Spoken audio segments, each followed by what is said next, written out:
Sometimes you have an absolutely bizarre challenge idea like last week's Abe Lincoln video that is incredibly fun to record for no reason other than how odd the situation is. And sometimes you decide you kind of just want to play New Vegas as an insane person with a golf club. So, with that in mind, today I aim to find out, can you beat Fallout New Vegas with only golf clubs? I think this may be, by far, the best name I've ever came up with for one of these characters. As the name implies, yes, this is another one of those runs where I'm probably going to off a large amount of people. This may or may not be because my Kill Everything run got age restricted and now most people can't watch it anymore, but who can say. When it comes to the finer parts of the creation, I start with Adam Sandler as a base, and then end with a pyramid for a nose, as you do. For my special stats, it's pretty much a run-of-the-mill melee build with a high focus on strength and endurance. The only difference is this time I put points into agility, because that way I can use the special Fore move in VATS with the golf club. I know you can technically use it by doing a forward heavy attack, but in VATS I also get a pretty great camera angle with it, and that in my mind is worth the extra points.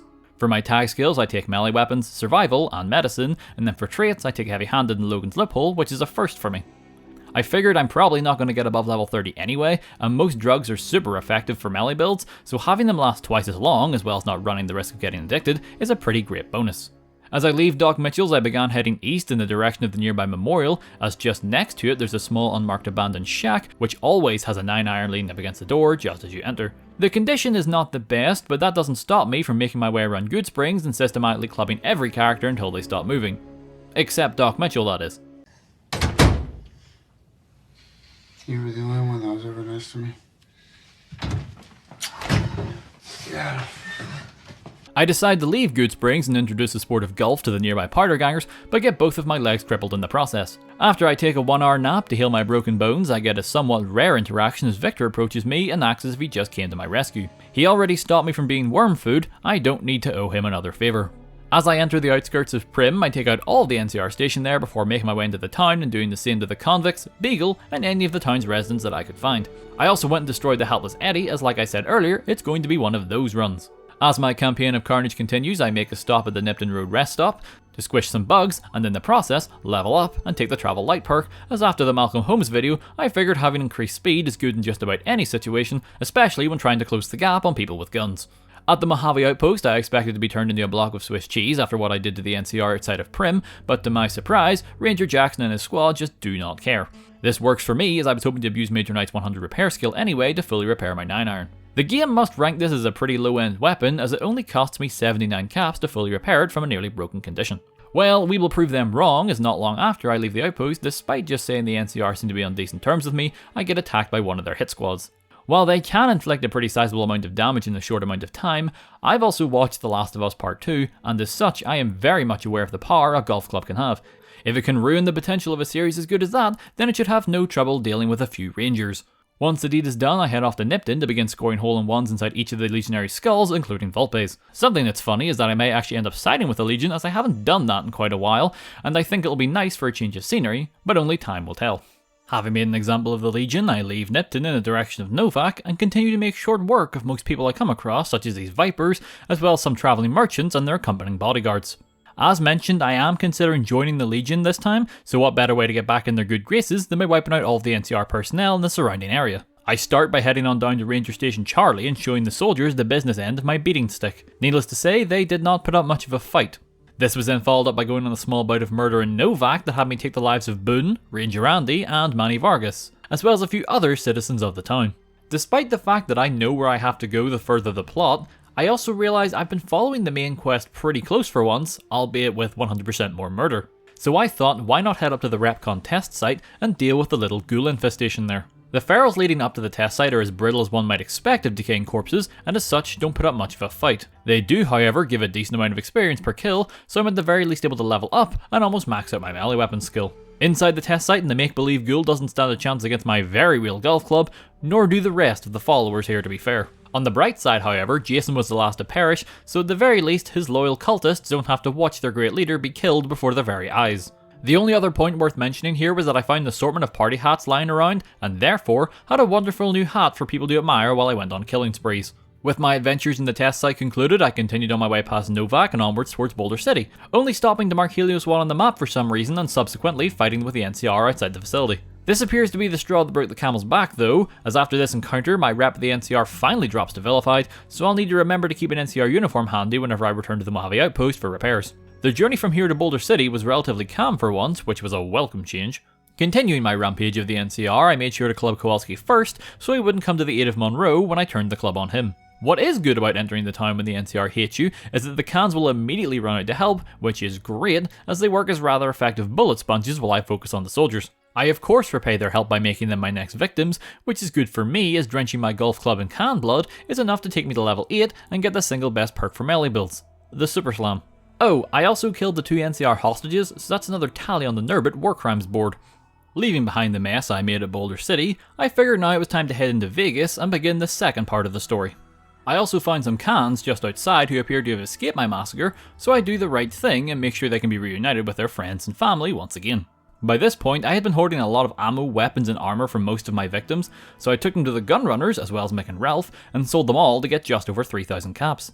I then bonked Mick and Ralph to get even more money and supplies, and had planned to spend some of this newfound wealth at the old Mormon fort, but as it turns out, the followers heard about my misdeeds and were able to take me by surprise and put me down. Not to worry though, on the next attempt I swallowed many performance enhancing drugs, and proceeded to bring the apocalypse to those who had been following it for so long. Lucky for me, most of the followers here tend to carry stim packs and doctor's bags, so in a way I was able to get the medical supplies that I came for. I figured since I'm in the neighbourhood I should also just wipe out the rest of the factions in Freeside. If for nothing else, the experience will be worth it. The kings are all lightly armoured and do barely any damage, so they all go down without a second thought. Thanks to the stolen equipment run though, I know that there's another 9-iron in here, so I make sure to grab it before I leave, as having 2 fully repaired golf clubs would mean less trips back to the outpost for repairs. With the king shaked, rattled and rolled, I made my way down to the Silver Rush, but as it turns out, golf clubs don't work too great on people in combat armour with plasma weapons. I think I'll come back here later when I'm a little bit more prepared. Before entering this strip, I actually made my way back to Goodsprings Cemetery to grab the snow globe, as that's some free caps before I off Mr. House. I should also mention that I grabbed the globe from the Old Mormon Fort, and will also get the one inside the Lucky 38 itself for a total of 6,000 caps. So when I enter this strip, I do just that, and then head for the tops to see about getting that platinum chip. The chairmen in the tops are never really a threat, even if they manage to surround you, given that they have almost nothing in the way of defense. This also extends to Benny, who I was quite literally able to get the jump on and take out before he was none the wiser. I then took all of his possessions from his body, left the tops, got the Mark of Caesar, and then leveled up and took the Bloody Mess perk. Now, seeing how the Bloody Mess perk has caused videos of mine to get age restricted in the past, a bunch of you pointed me in the direction of a mod that allows me to take the perk for the extra 5% damage increase, but doesn't include the exploding organs part. Just thought this was important to bring up in case some of you start to wonder that when I hit a guy's arm, why his head doesn't fall off. Okay, so since I now have the Mark of Caesar, I can by all means head to the fort and start the Legion's questline. But what can be annoying about the Legion is the fact that you have to constantly walk through the fort and up the hill and get your weapons taken off you all the time, which in my eyes is just an unnecessary amount of wasted time. To that end, I am going to deal with as many of the tasks that Caesar will set for me now to avoid having to run back and forward. First on that list is the White Gloves. Truth be told, I wouldn't have minded doing the White Gloves quest for once, but for some reason the Ultralux has always been absurdly buggy for me on PC, even with stability mods installed, and it pretty much crashes every time I try to go into another area. This means a purification is the only way. The last of my business here is paying Mr. House a visit and taking him out. Considering I already have the platinum chip, breaking into his secret lair and getting the extra experience for killing him with a golf club is fairly straightforward. With all of this money on hand, I thought this might finally be the playthrough where I get some of the implants from the New Vegas clinic. Therefore, I made it part of my plan to stop in there on the way to wipe out the boomers. However, let's not forget that not 5 minutes ago I went on a bit of a small killing spree inside the Old Mormon Fort, so when I arrive at the clinic, even with my tried and true NCR disguise on, they open fire immediately. It's a little unfortunate, but I suppose it can't be helped. With a few regretful kills, I move on towards Nellis, where I clobber George for 400 caps, despite the fact I do not need them, and then safely make my way to Pearl. Rather than unleash the fury on them right from the get-go, I instead stay my hand and head over to Argyle's clinic to get the experience from helping the dying boomers due to my high medicine skills. I'm close to level 12, and then I bring out the club. I put down Argyle's, he puts up very little resistance, and then immediately undo the work I just did on the nearby boomers before returning to Pearl and forcing her into an early retirement with Gulf. This then causes me to level up, and thanks to putting 70 points in the unarmed, I then take the piercing strike perk. The reason I wanted this is mainly to try and even the playing field a little whenever I decide to march into the hidden bunker to fight the Brotherhood of Steel. All that's left now is to hunt down Loyal, but lucky for me, it's past the old man's bedtime, so I head over to his shack and give him a goodnight kiss. With that, the boomers are in disarray, and I figured it was off to do the same to the Great Khans, as I wanted to head out that way anyway to find Driver Nefai and get his golf club, as other than worse durability, it's better than the normal 9-iron in every single way. On the way to Driver Nefai, I proved just how effective the base 9-iron can be on the fiends, as I'm able to club my way through Cook and Violet like a hot knife through butter. I was ready for a battle of the ages with Nefai, golf club versus golf club, see who is truly the better player, but turns out he may have had butter under his shoes as he almost instantly slipped and fell over, leaving me to easily grind him into a paste and taking his prized possession for myself. With my new favourite weapon in hand, I strolled up on Red Rock and began to get to work.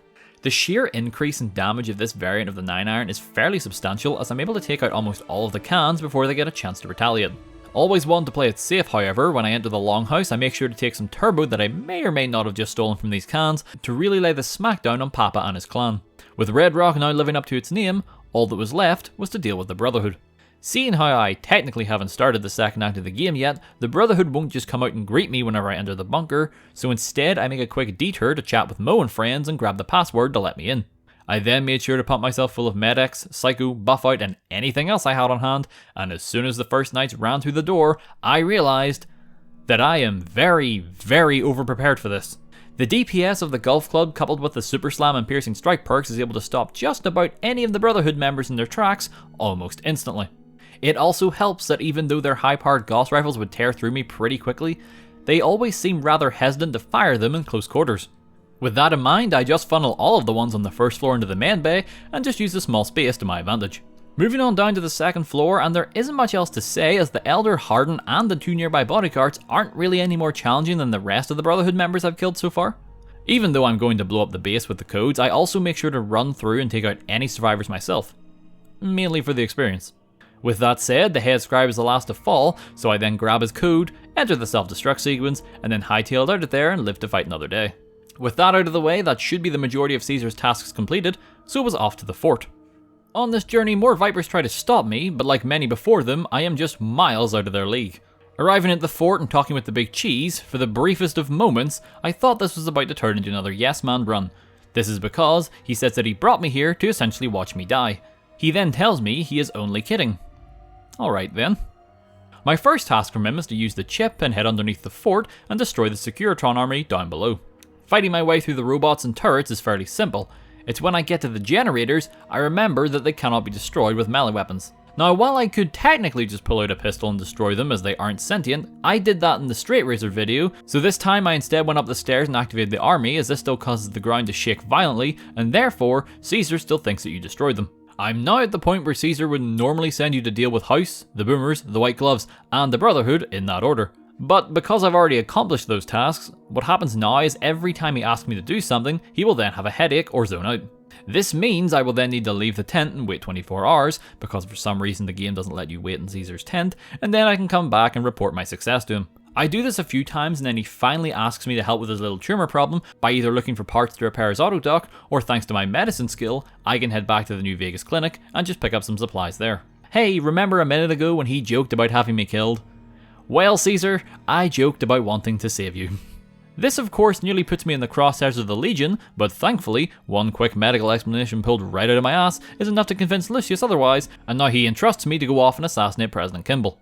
I meet up with my partner for this mission, Kato, and blatantly lie to his face, telling him that I most certainly have a plan how to deal with Kimball. When the time comes and the President arrives, I decide the best course of action is to get high as a kite and just charge the man and his bodyguards with my golf club. To my utter shock, this not only works and takes out the President, but I'm also able to beat down any and all NCR in the surrounding area with ease. After witnessing my newfound strength, I make a quick pit stop in Freeside on my way back to Lucius to ragdoll and revenge my way through the Van Graffs. I don't really get anything out of this, but a promise is a promise, and I said I would be back for them. I then get my weapons repaired for the final time, and with that, it's off to meet the Legate and begin the Battle of Hoover Dam. Turns out the majority of the NCR's forces really have no idea how to counteract melee builds, as me and my Legion reinforcements easily make our way across and through the dam with barely any setbacks. Things only began to look bad whenever I reached Oliver's compound, as I encountered a rather well-known glitch, in where if you're far too quick you can aggro Oliver before you're meant to, which causes him to be invincible.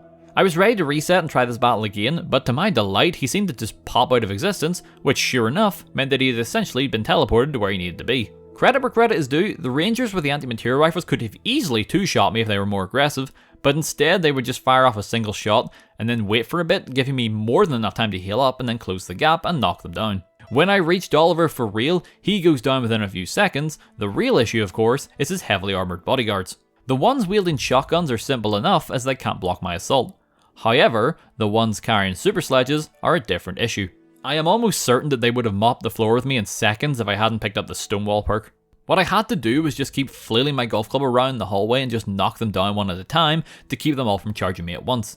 After a while this did work, and as the last soldier went down, I returned to Lanius, finishing the game and proving yes, you can indeed beat Fallout New Vegas with only golf clubs. Let's be honest, we all knew this would more than likely be possible. As I said at the beginning, this is more of a replacement / homage to my original Kill Everything run, as well as being a highly requested run after I made a joke about it in the Malcolm Holmes video. So I hope that those that wanted to see this run were happy with how it turned out. Regardless, that's going to be the end of this challenge video. If you enjoyed what you saw, consider giving the video a like. If you're interested in more challenges in the future, feel free to subscribe to try to have one of these videos out every week. My name's Nerbit, stay safe everyone, I'll see y'all in the next video.